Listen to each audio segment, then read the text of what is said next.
annonce l'imminence d'une nouvelle guerre. Selon le porte-parole du Pentagone, le général Patrick Ryder, l'Iran pourrait attaquer l'Arabie saoudite. Il l'a dit lors d'une réunion avec le Conseil de sécurité au Pentagone. Le général américain Patrick Ryder a partagé avec les autorités de la Maison-Blanche certaines informations qu'il a reçues d'Arabie saoudite. Ceux-ci fournissent des informations sur la perspective d'une éventuelle attaque de l'Iran contre l'Arabie saoudite.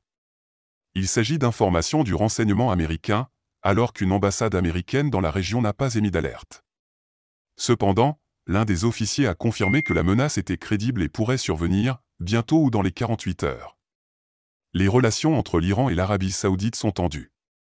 Les responsables iraniens ont annoncé il y a quelques années que l'Arabie saoudite et d'autres pays alimentaient la rébellion sur son territoire.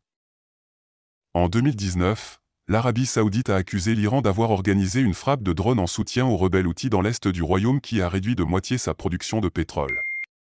En réponse aux informations du renseignement américain, le Conseil de sécurité américain a publié une déclaration indiquant que les États-Unis sont préoccupés par la situation et prêts à agir pour protéger leurs intérêts et ceux de leurs partenaires. Nous sommes préoccupés par la conjecture des menaces et restons en contact permanent avec les Saoudiens par le biais des canaux militaires et de renseignement. Nous n'hésiterons pas à défendre nos intérêts et nos partenaires dans la région, indique le communiqué de presse.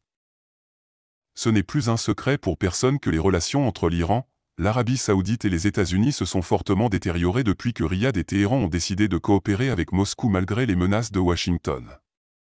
Cette annonce est également similaire à la menace mentionnée par Washington à un autre allié de Moscou, l'Afrique du Sud, concernant une attaque terroriste présumée sur le sol sud-africain qui n'a finalement pas eu lieu.